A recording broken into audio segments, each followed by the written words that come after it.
Eu quero que você abra comigo, já pedi a sua Bíblia no texto de Lucas, capítulo 24, a partir do versículo 13, na verdade, eu lerei o versículo 15, 16, até o versículo 18, de 15 a 18.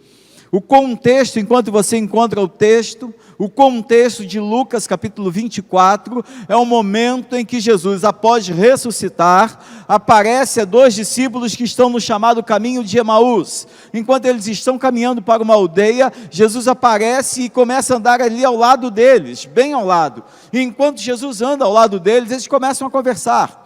E a interação, a conversa deles é numa perspectiva, num tom muito parecido com o tom e com a perspectiva do povo de Israel no deserto. Eu achei muito interessante porque sem que eu soubesse, ou melhor, sem que a Juliana soubesse, ela usou expressões que eu vou usar agora no sermão, enquanto ministrava ainda há pouco. Sem que o pastor Dito soubesse, ele falou algumas coisas que são uma espécie de introdução para esse sermão. A percepção daqueles dois homens era uma percepção de e agora? Como lidaremos com o que está acontecendo? Durante um tempo acreditamos, durante um tempo confiamos, durante um tempo convivemos com Jesus, Ele realmente fez algumas coisas, foi maravilhoso aquele período, mas e agora? Olha o que nos espera, olha a condição que estamos, olha o momento que vivemos, e Ele morreu. Ele até disse que ressuscitaria, mas agora não está aqui, Ele morreu. Venha comigo ao versículo 15 até o versículo 18 de Lucas capítulo 24. Lucas capítulo 24, do versículo 15 até o versículo 18. Evangelho de Lucas capítulo 24, versículo 15. Enquanto conversavam e discutiam, o próprio Jesus se aproximou e ia com eles. Porém os olhos deles estavam como que impedidos de o reconhecer. Então ele lhes perguntou: o que é que vocês estão discutindo pelo caminho? E eles pararam entristecidos. Um, porém, chamado Cleopas, respondeu: será que você é o único que esteve em Jerusalém e não sabe o que aconteceu lá nesses últimos dias? Só até aqui. Esse é um texto tremendo, esse é um texto que ilustra como é possível perdermos a sensibilidade para a presença real, contundente, quase que palpável de Deus ao nosso lado, de Jesus conosco em meio às nossas lutas e tribulações. Aqueles homens estavam tomados pelo momento, pela angústia, pela dor que estavam vivendo. Eles estavam ainda com os olhos marejados dos momentos que antecederam a morte de Jesus, a crucificação.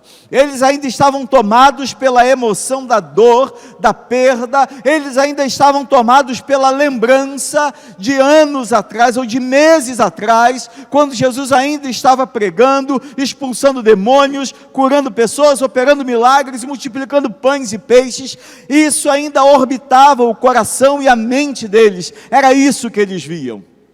Mas logo isso perdia, ficava turvo na mente. Os milagres, as bênçãos, elas se perdiam no seu significado, na sua relevância, na sua importância, pelo fato de que ele morreu.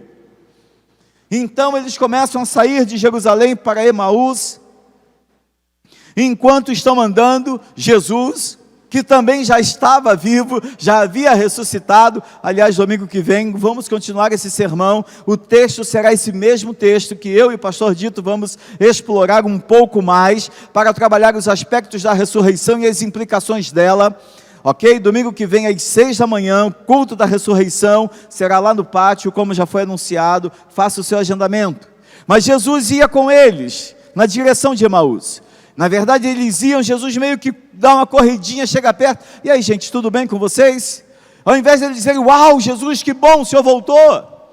Eles então, como acabei de afirmar, tomados pela emoção, pela tristeza, pela decepção, pelo medo, pela insegurança, eles tinham perdido a sensibilidade até mesmo física, da silhueta, da percepção física de quem era Jesus. Há uma discussão entre alguns autores, um pequeno grupo de autores acredita que a ressurreição de Jesus foi quase que do ponto de vista físico, uma espécie de rearrumação estética. É quase como se o rosto dele não fosse o mesmo, quase como se ele fisicamente fosse diferente daquilo que ele era originalmente. É como se ele tivesse passado por um processo de plástica. Não, eu não acredito nisso. Eu acredito que o mesmo que foi para a cruz, com a única diferença agora, ele já não estava mais ensanguentado, ele já não estava com as marcas da cruz e do sangue no seu rosto ou no seu corpo. Ele estava assim, com cicatrizes pelo corpo, ele estava assim com a mão furada, ele estava assim com o pé furado, ele estava com a marca da lança no seu lado, mas era o mesmo Jesus. A questão determinante era, aqueles homens estavam com Jesus andando ao seu lado, mas não conseguiam perceber. Eles não conseguiam perceber. E a minha mente agora vai lá no velório do Renato. Na verdade, por ter sido Covid, não haverá velório, então ele vai ter que ser enterrado rápido. Nós tivemos alguns irmãos aqui na cidade que foi da mesma forma.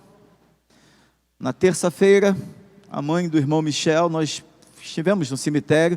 Terça-feira à noite, estávamos lá no cemitério, fazendo velório. O corpo chegou, ficou dentro do carro, nós ficamos relativamente distantes, demos uma palavra, oramos, e ele seguiu. Semana passada, a Maria perdeu o irmão Vazinto, a igreja perdeu o irmão Vazinto, da mesma forma. E várias outras pessoas. A minha mente vai lá nesses ambientes agora, e eu fico imaginando como uma esposa que perde o marido nessa circunstância, um filho que perde a mãe nessa circunstância, como ficam os olhos. Eu perdi meu pai, minha mãe, meus irmãos há muitos anos, e os meus olhos até hoje ficam marejados, e quando meus olhos ficam marejados, não é às vezes do ponto de vista literal, mas é do ponto de vista existencial. Às vezes o que me traz a lembrança daquele momento, às vezes o que toma conta do meu coração, a dor, a tristeza, turvam o meu olhar espiritual. É isso que eu quero dizer. A nossa percepção espiritual não pode ser turvada, não pode ficar confusa, insegura pelo nosso momento, até porque os nossos amados que descansaram no Senhor, já estão com o Senhor, e nós um dia iremos para o Senhor. Consegue entender isso? Então, ainda que haja morte, ainda que haja dor, ainda que haja angústia, ainda que os olhos fiquem marejados, entenda uma coisa: nós estamos com o Senhor ao nosso lado. Você pode não estar percebendo, mas Ele está aí. Você pode não estar vendo, você pode não conseguir tocar nele, mas Ele está aí. Ele está aqui, Ele está no meio de nós, Ele está entre nós, Ele nos conduz, Ele se compadece de nós, Ele não nos abandona. Eis que estou convosco todos os dias, até a consumação dos séculos. Essas não são palavras de Mateus, elas são palavras de Jesus, escritas por Mateus, no seu último capítulo, nos seus últimos versículos. Guarde isso, meu irmão. A primeira coisa, não é porque os nossos olhos estão inundados, não é porque perdemos a sensibilidade, que Ele não está. Ele continua ao nosso lado. Ao segundo aspecto que quero chamar a sua atenção está no versículo 16. Versículo 16 começa assim: porém os olhos deles estavam como que impedidos de o conhecer. Impedidos de o reconhecer, melhor dizendo. A palavra reconhecer me faz entender que eles haviam conhecido e era hora de rever.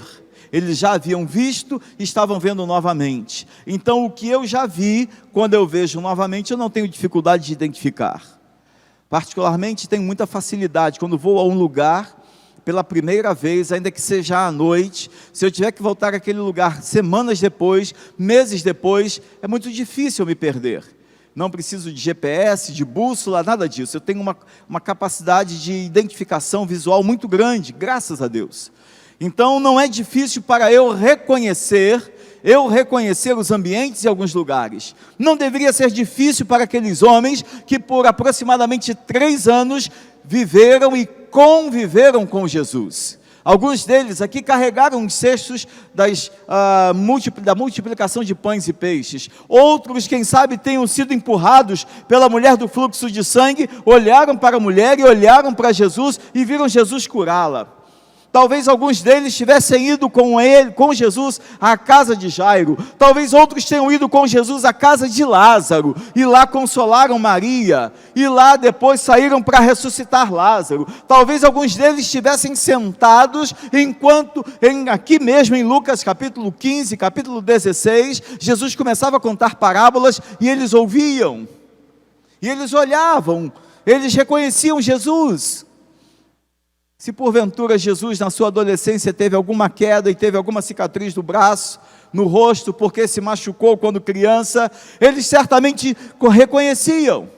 Esses homens aqui, há poucos dias atrás, há poucos dias antes deste episódio, eles estavam sentados à mesa ceando com Jesus. Só que agora eles não conseguiam reconhecê-lo. Eles não conseguiam. O texto diz, na sua segunda parte do versículo 16, estavam como que impedidos de o reconhecer. O que impedia aqueles homens de reconhecer Jesus? O que impede você de reconhecer Jesus na sua vida? Não é de aceitá-lo, mas é de reconhecê-lo. Minha mente agora de novo viaja e vai até o ambulatório, vai até o PAN. Vai até os hospitais de Minas Gerais, de Belo Horizonte, do Rio, de São Paulo, algumas figuras que vemos, algumas reportagens que acompanhamos. A minha mente entra nesses lugares e começa a imaginar a dor humana, o sofrimento humano, começa a imaginar a decepção de alguns familiares ao ver os seus entes queridos num processo de agravamento. O que nos impede de reconhecer Jesus é quando conhecemos demais as realidades humanas, é quando olhamos demais para as realidades humanas e projetamos demais sobre elas e de menos em Jesus. O que nos impede de reconhecer Jesus é criarmos uma expectativa acerca de quem Ele é em função do que queremos e não do que Ele queira. Consegue compreender isso? Quando eu crio uma expectativa para a ação de Deus na minha vida, a partir do que eu quero, do que eu espero, eu olho para Deus, eu olho para a cruz, eu olho para Jesus, muito mais na expectativa de me atender do que de cumprir o seu propósito, de fazer a sua vontade. É isso que nos impede de reconhecer Jesus. Esse mesmo episódio narrado em Marcos, no capítulo 15, eu achei muito interessante, capítulo 16, versículo 12, Marcos diz assim, não precisa abrir a sua Bíblia, só acompanhe a leitura, Marcos 16, versículo 12, depois disso Jesus manifestou-se em outra forma, e dois deles que estavam no caminho, a caminho do campo, e indo eles, o anunciaram aos demais, mas também a esses dois eles não deram crédito. Olha que coisa, depois disso Jesus manifestou-se em outra forma a dois deles que estavam no caminho, e que estavam a caminho do campo, e indo, eles o anunciaram aos demais, mas também estes dois, eles não deram crédito. O texto diz que Jesus se manifestou de outra forma, não foi uma outra forma física. E eu quero retomar aqui um argumento que apresentei na quarta-feira.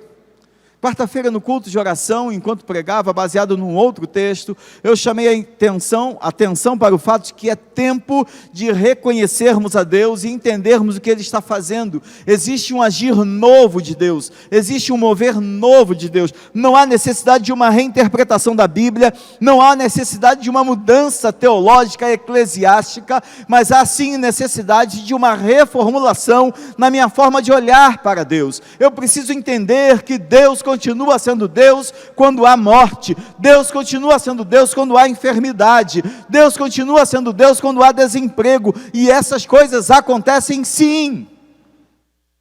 Nós não queremos, nós não fomos criados para isso, mas elas acontecem sim. E quando Jesus morre, Ele anuncia para todos os outros, é possível a morte, mas a vitória sobre a morte é certa. Guarde isso, meu amado. Aqueles que hoje descansam no Senhor, um dia ressuscitarão com o Senhor, e nós também descansaremos com o Senhor. Nós que estamos em Cristo, nós que temos uma visão limpa, clara de quem Ele é. O versículo nos chama a atenção, no versículo, voltando a Lucas capítulo 24, o versículo nos chama a atenção, no versículo 16, eles estavam com os olhos impedidos de o reconhecer. Mas nós vamos ver domingo que vem que eles acabaram reconhecendo pelo convívio, pelo relacionamento. Não é porque você e eu em alguns momentos perdemos a sensibilidade para quem é Jesus, que Jesus nos rejeita. Jesus não tem mimimi, você não me reconheceu, não quero mais saber quem você é. Pelo contrário, mesmo percebendo a nossa insensibilidade, as nossas dificuldades, as nossas limitações, o Senhor nos acolhe, nos abraça, cuida de nós. Eu quero falar com você que hoje nos acompanha neste culto e é da área de saúde. Talvez você esteja extenuado, cansado, você não aguente mais ver pessoas chegando enfermas, você na linha de frente se expondo a contrair o vírus, a ter problemas também, a ter complicações também, e você vê um chegar, vê um sair, mas vê alguns chegarem e vê acaba morrendo, vê acaba piorando. Você está realmente desgastado, já não sabe o que fazer. Quando você vê pessoas pela rua sem máscara, com comportamentos ruins, você fica com muita indignação. Ok, mas deixa eu dizer uma coisa para você. Ainda que você se pergunte como aqueles homens se perguntaram, eu quero que você saiba, o Senhor é com você, você não está só, o Senhor está aí, Ele está pronto a socorrer, mesmo em meio à dor. O problema é que algumas pessoas não conseguem olhar essa percepção nova que o Senhor está nos trazendo. Não é porque Ele permitiu essa dor, esse momento difícil, que Ele se ausentou do meio de nós. Pelo contrário, Ele está conosco nesse processo. O versículo 16 afirma: porém os olhos deles estavam como que impedidos de o reconhecer. Talvez seus olhos estejam demais na sua dor. Há uma música que diz que Ele continua sendo Deus, Ele continua sendo bom, Ele continua sendo Deus. Há uma outra música que diz: Deus é bom o tempo todo. Deus é bom o tempo todo. Essas músicas, elas nos chamam a atenção para o fato de que às vezes a gente precisa olhar para a nossa dor, para o nosso sofrimento, e olhar para o Senhor e dizer assim: Senhor, a minha dor, o meu sofrimento, estão doendo, estão me causando insegurança, instabilidade, medo, mas eu acredito que mesmo em meio à dor e ao sofrimento, a tua bondade continua me acompanhando. Tu continuas sendo Deus, tu continuas sendo bom. Não é pecado ficar com os olhos turvos, marejados. Não é pecado se sentir inseguro. Não é pecado se sentir fraco, com medo, instável. Não é pecado olhar para um ente querido e sentir a dor, a tristeza e perguntar por quê. Não é pecado em meio a tanta dificuldade, a tanto sofrimento, o nó tomar conta da garganta, o amargor tomar conta da alma e ficar triste, querer se recolher. Nada disso é pecado, mas por favor, se isso estiver acontecendo com você agora, chame Deus e diga: Senhor, deita aqui comigo, Pai. Chame Deus e diga: Senhor, olha o que está acontecendo. Porque pecado é isso que esses homens fizeram agora. Veja o versículo 18 que diz: um deles, porém, chamado Cleopas, respondeu: será que você é o único que esteve em Jerusalém e não sabe o que aconteceu lá nesses últimos dias? Será que você é o único que está aqui em Ipanema e não está vendo o que está acontecendo? Será que você é o único que está no Brasil e não vê o que acontece? As injustiças, a manipulação da informação, uma medicina que em alguns momentos parece viciada, distorce processos. Será que o Senhor não está vendo, Senhor, o agravamento de quadros? Isso é pecado. Questionar a soberania de Deus. Abrir o coração com sinceridade, dizer o que está doendo, o que está acontecendo, onde está doendo, a intensidade da dor, não é pecado. Pecado é questionar a soberania de Deus, os atos dele, mesmo quando ele leva alguém. Pouco antes de vir para o púlpito, eu estava na minha sala, acompanhando o culto, como você, pela internet, vendo se estava tudo justo, certinho, e de repente me tomou o coração uma tristeza, porque eu me lembrei de alguns episódios meus com o Renato, com a Élica, e eu saí, fui lá atrás e falei: Senhor, por quê, Pai? Senhor, o Senhor que ressuscitou a tantos, curou tantos. Eu pedi a Deus, eu abri o coração, mas Deus levou. Eu não estou questionando a soberania de Deus, eu não estou desobedecendo a Deus, eu só estou desabafando diante de Deus. Agora, o que esses homens fizeram, baseados no versículo 18, foi: eles agiram com Jesus como se ele não fosse quem é, e não pudesse o que pode. Apesar de estarem do lado de Jesus, eles não conseguiam não só reconhecer, mas eles agiram como Jesus, como se ele não fosse Jesus, e como se ele não pudesse o que ele pode. Eles debocharam de Jesus. Veja na sua Bíblia. Será que você é o único? É quase como se eles perguntassem assim: você é doido, cara? De que mundo você é? Da onde você vem? Onde é que está a sua cabeça? Você é maluco? Pô, o que você está fazendo aqui? Você veio da onde? O versículo continua: será que você é o único que esteve em Jerusalém e não sabe o que aconteceu lá? Por que eles sabiam que Jesus esteve em Jerusalém? Porque eles estavam descendo de Jerusalém. Então o caminho que eles estavam fazendo só fazia quem vinha de Jerusalém.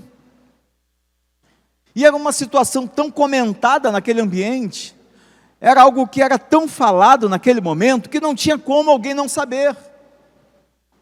Porém, é isso que é aqui que se constitui o pecado. Porém, quando eu estou lidando com Deus, por pior que seja o meu momento, por maior que seja a minha dor, a última coisa que eu posso fazer é questioná-lo, é confrontá-lo, é arguí-lo, como se ele não tivesse o poder que tem e não fosse quem é. Quando Pedro estava no barco e Jesus disse: sou eu, Pedro, eu estou indo para aí.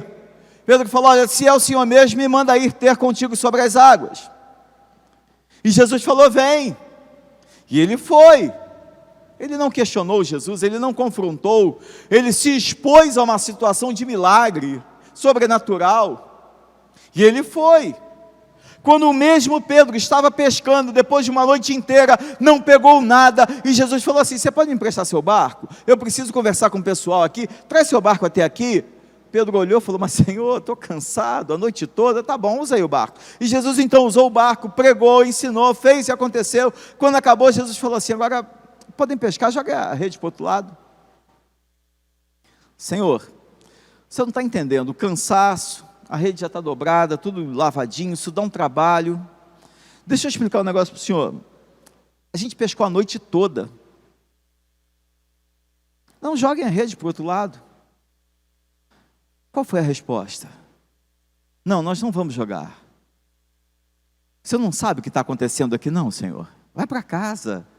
Você está cansado, o pessoal não te deu atenção, você está meio doido. Essa não foi a resposta. Sabe qual foi a resposta? Sobre a tua palavra lançaremos a rede. Eu ouso dizer que esse tempo novo, essa manifestação nova que o texto de Marcos nos mostra, é uma manifestação que nos empurra para acreditarmos mais na palavra e nos lançarmos mais sobre a palavra.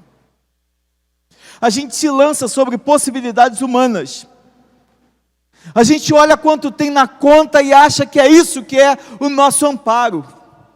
A gente olha para quem está no comando do ônibus, do volante do carro, e diz assim: está ali a minha segurança.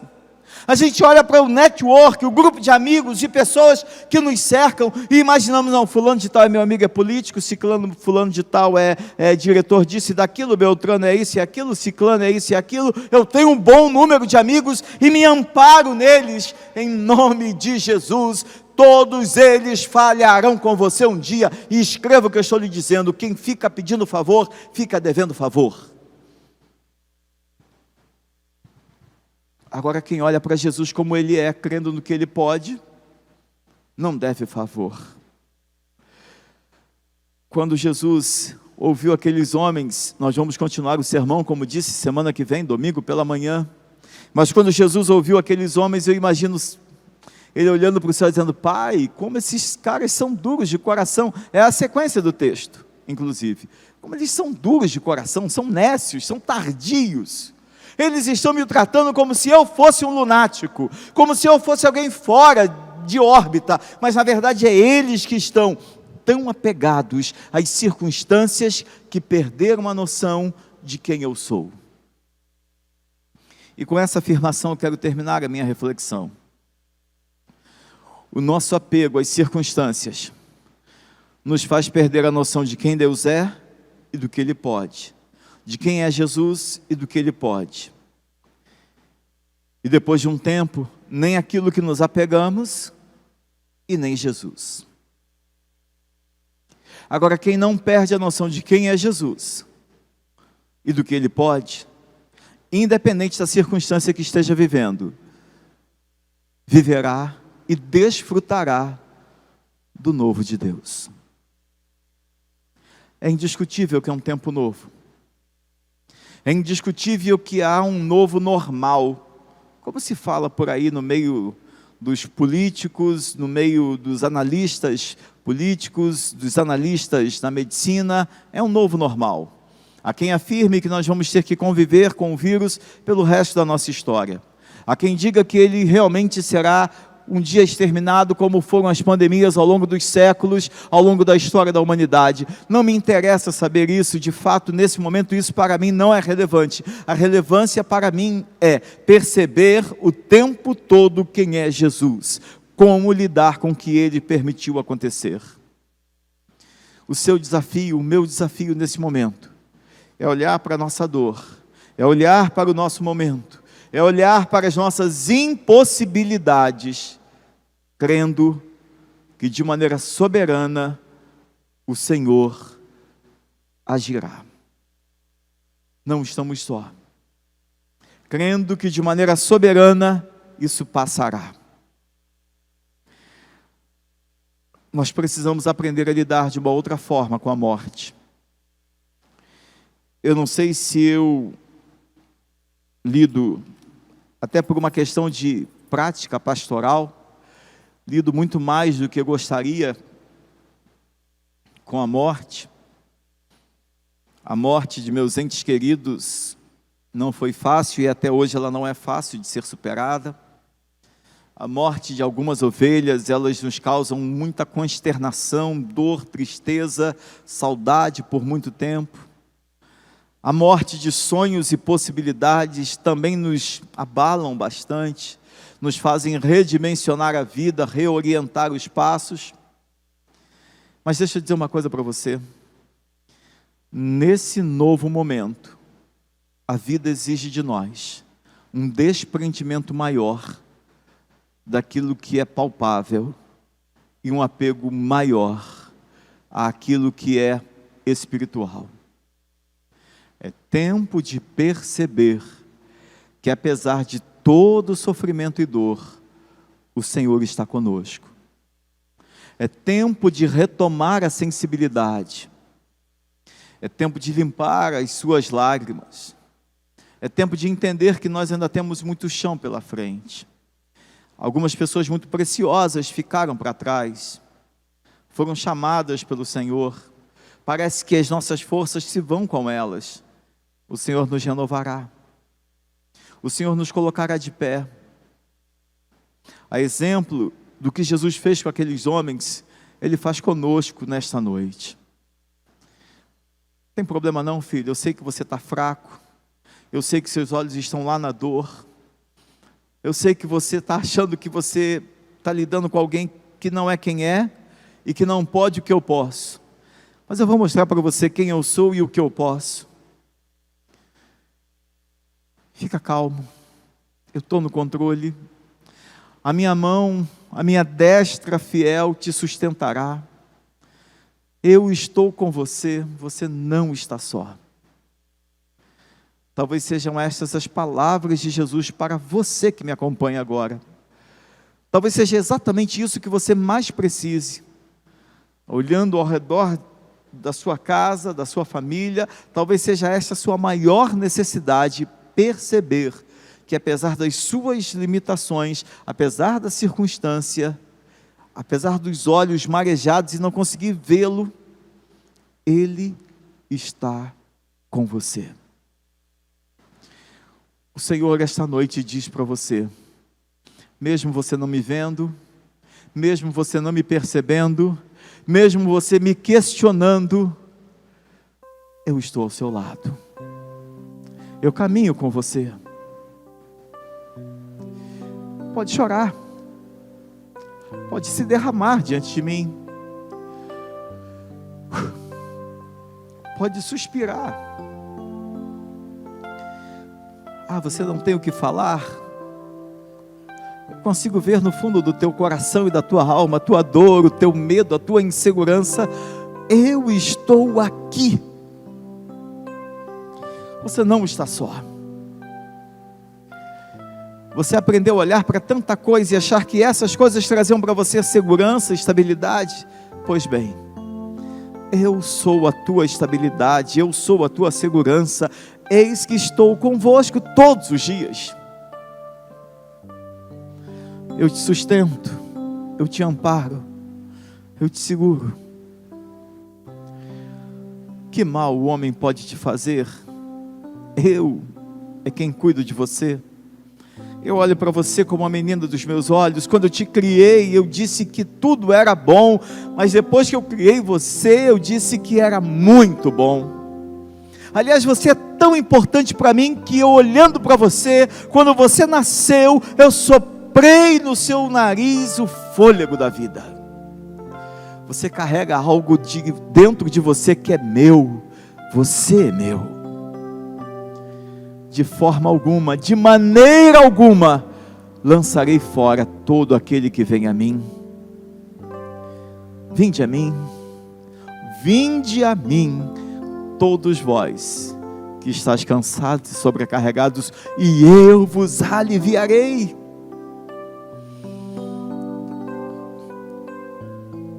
O filho pródigo, quando voltou para casa, ele voltou pelo caminho dizendo: vou chegar em casa e vou dizer para o meu pai: pai, pequei contra os céus e diante de ti, já não sou digno de ser chamado teu filho. Diz o texto de Lucas 16, que quando o menino vinha chegando pelo caminho, o pai correu, o abraçou. Ele não teve tempo de dizer nada, nem de pedir perdão, porque só de voltar, o pai já entendia o perdão, o arrependimento. Talvez esta noite, só de você chorar diante de Deus, só de você abrir o seu coração e dizer: Senhor, está doendo, e eu estou perdendo a noção da tua presença, eu estou com medo de não te ver. Só de você dizer isso, você já vai sentir o abraço do Pai, o acolhimento do Pai. Porque se tem coisa que o Pai não quer, é que o filho se sinta só, abandonado, desamparado, dentro da sua casa. Não. O Senhor nesta noite diz para você: eu te amparo, eu te acolho, eu te ajudo, eu te sustento. Sê forte e corajoso, não temas, não te assombres, não te espantes, porque eu, o Senhor teu Deus, sou contigo por onde quer que andares. Eu te sustento. Não aparte da tua boca o livro da lei, não pense em outras coisas, antes medita nele de dia e de noite. Medita nele, medita nele. Senhor, nós estamos em Tua casa, em Tua presença, Pai. E algumas pessoas que nos acompanham nesta hora, elas estão se sentindo só, desamparadas, e seus olhos estão como que impedidos de reconhecer o Senhor. A exemplo daqueles 2 homens no caminho de Emaús, eles estão impedidos, eles não conseguem ver o Senhor, eles não conseguem perceber o Senhor. E eu confesso, Pai, em alguns momentos, com todo o meu tempo de vida e ministério, com toda a minha dedicação pastoral, com leitura bíblica, com vida de oração, existem momentos que os meus olhos ficam marejados, a minha alma fica triste, angustiada, e eu me pergunto: cadê o Senhor? Eu fico me perguntando como lidar com isso agora, Pai. Ah, Deus, talvez alguns irmãos estejam assim também. Talvez alguns de nós estejamos como Jesus esteve na cruz. Eli, Eli, lama sabachthani. Deus meu, por quê? Por que me desamparastes? É bem verdade, o Senhor não nos desampara, o Senhor não nos abandona, e nós clamamos neste momento: vem com a tua mão de graça e misericórdia, secar dos nossos olhos toda lágrima, é promessa tua, Senhor. Vem, Senhor, fazer com que o nosso choro, que tem durado algumas noites, algumas semanas, alguns meses, vem secar o nosso choro, vem trazer uma manhã. A tua palavra nos diz, Senhor, que as misericórdias do Senhor se renovam a cada manhã. Grande é a tua fidelidade. Ah, Senhor, como nós ansiamos, como nós esperamos, como nós desejamos que isso aconteça, Deus. Quantas pessoas estão agora, Senhor, precisando da mão de graça e misericórdia do Senhor, secando seus olhos. Quantas pessoas estão agora, Senhor, andando com o Senhor, mas estão sofrendo tanto, passando tanta dor, tanta luta, que elas não conseguem perceber o Senhor. Senhor, o Senhor tem o seu jeito, o Senhor tem a sua forma, mas o Senhor sabe como cada um vai compreender o Senhor. Por isso eu te peço, do teu jeito, da tua forma, fale a linguagem de uma forma, fale o idioma existencial, fale o idioma espiritual, fale o idioma emocional, que cada um compreenderá, para perceber que não está só. Porque eu sei, o Senhor está do nosso lado, nós não estamos sós. O Senhor está aqui conosco, Pai. Nos faz perceber, Deus. Alivia a nossa dor. Alivia a nossa dor, Pai. Tenha misericórdia de nós. Tenha misericórdia de nós, Pai. Tenha misericórdia da tua igreja, da Igreja Batista de Ipanema. Tenha misericórdia da cidade de Ipanema, do sistema de saúde de Ipanema. Tenha misericórdia dos enfermeiros de Ipanema, da equipe médica de Ipanema. Tenha misericórdia dos enfermos em Ipanema. Tenha misericórdia da prefeitura, da gestão da cidade de Ipanema. Tenha misericórdia de nós. Tenha misericórdia das igrejas de Ipanema, dos pastores de Ipanema. Alguns estão exaustos, cuidando de ovelhas, lutando. Tenha misericórdia dos pastores que estão enfermos. Misericórdia, Pai. Tenha misericórdia de nós. Tenha misericórdia de nós. Que o Senhor tenha misericórdia de nós. Que o Senhor sobre nós levante o seu rosto. Que o Senhor sobre nós derrame paz. Que o Senhor tenha misericórdia de nós. Em nome e por amor de Jesus. Amém, Senhor. Que Deus conceda a você uma semana debaixo da sua misericórdia. Se por acaso em algum momento desta semana que hoje se inicia, você se sentir como aqueles homens no caminho de Emaús, Peça ao Senhor para recobrar a tua sensibilidade. Tenha coragem de dizer: Senhor, eu acho que eu estou perdendo a sensibilidade.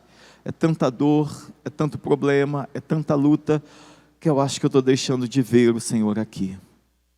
Abre os meus olhos para a tua presença, para o teu agir. Que Deus te dê uma semana abençoada. Quarta-feira não teremos culto presencial. Às 18 horas estaremos aqui novamente na transmissão.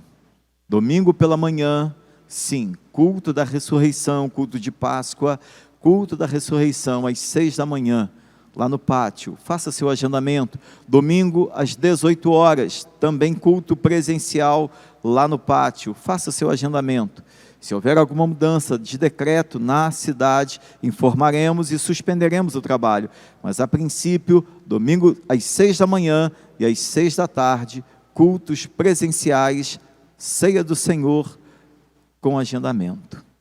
Fique na paz do Senhor. Uma semana em que você caminhe com o Senhor e perceba a presença do Senhor.